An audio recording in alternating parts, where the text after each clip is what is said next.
At first glance, it looked like an escalation. Missiles raining down, power stations ablaze, entire cities plunged into darkness in the dead of winter. But when you look closer, what Vladimir Putin did in late 2025 and early 2026 wasn't a show of strength. It was a signal of weakness.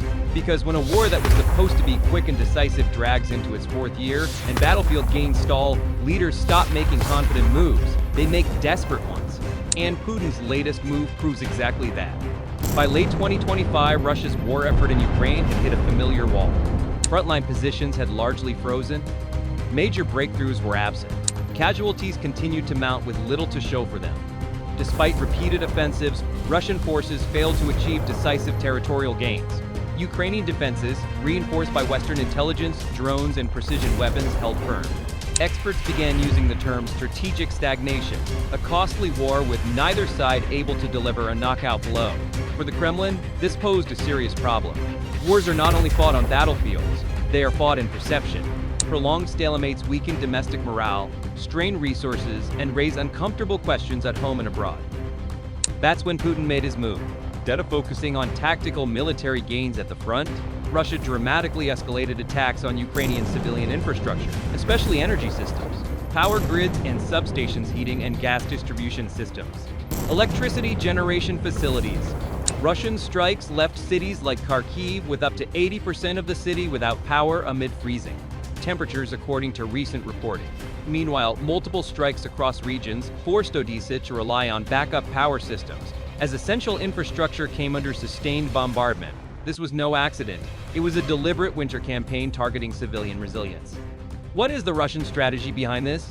Western intelligence analysts and independent observers widely reported that this campaign was designed to manufacture a humanitarian crisis. The logic was simple. If brutal, if Ukrainian cities were plunged into darkness and freezing temperatures, if civilian suffering surged, if refugees increased, then political pressure might force Ukraine or its Western allies to negotiate. In other words, Russia couldn't break Ukraine's army, so it tried to break Ukraine's society. This shift from battlefield engagements to civilian targeting is not just tactical. It tells a deeper story about Russia's options or lack thereof. This escalation didn't come from confidence. It came from constraint. By early 2026, Russia was facing multiple overlapping problems. Manpower shortages after repeated mobilizations, equipment losses that far outpaced production capabilities, sanctions, pressures weakening long-term industrial capacity, declining morale among troops and commanders' elite units degraded, and reserve forces stretched thin. Russia's missile stockpile requires careful rationing. Putin needed leverage, fast. Attacking civilian infrastructure was one of the few tools left that didn't require advancing troops or winning battles on the ground. Russia's winter offensive against energy infrastructure didn't start overnight.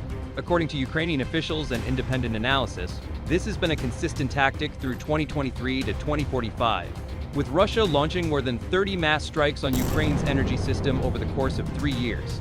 In October 2025, Russia launched a massive strike involving 35 missiles targeting gas infrastructure, while Ukraine only managed to shoot down half of them. And by January 2026, a combined missile and drone strike campaign left hundreds of thousands without power in Kiev and other cities. This wasn't random. It was part of a sustained effort intended to degrade Ukraine's power generation and transmission capacity during the harshest months of winter. Russia's infrastructure campaign, intended to force Ukraine into submission, produced the opposite effect, and faster than Moscow likely anticipated. By late 2025, Ukraine had endured repeated cycles of winter attacks on its energy grid. Emergency repair teams were reorganized, power grids were decentralized, and mobile generators were pre-positioned in key cities to mitigate prolonged outages.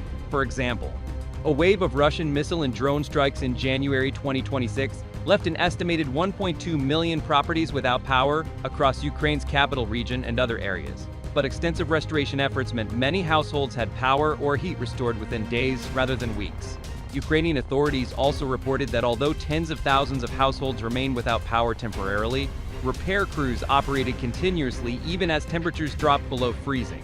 A dramatic improvement compared with the early years of the war when outages lasted weeks. This rapid adaptation reduced the strategic impact of the strikes, transforming what Russia expected to be crippling damage into a series of manageable disruptions rather than societal collapse. Western support increased, not decreased. Rather than weakening Ukraine's allies, the attacks strengthened international resolve. Europe and North America approved new aid packages including additional Patriot and NASAMS interceptors, energy sector support, and expanded sanctions on Russia. Poland, for instance, sent hundreds of generators and heaters to help civilians endure the cold. Instead of creating political pressure to negotiate, the strikes encouraged more long-term support for Ukraine, reinforcing alliances and ensuring that military and civilian aid continue to flow. Russia's cost problem became obvious. Precision missile strikes are expensive, ranging from $500,000 to $5 million per missile, with Ukrainian air defenses intercepting over 60% of incoming missiles and drones. The cost-benefit ratio worked heavily against Moscow. Each failed strike highlighted the unsustainable nature of Russia's approach. With sanctions limiting production, Russia was expending high-value munitions at a pace that could not be maintained. While Ukraine's defenses improved and resilience increased, Russia aimed to break Ukraine with winter attacks, but instead exposed its own limits. Ukraine not only survived, it grew stronger, more resilient, and better prepared for what comes next.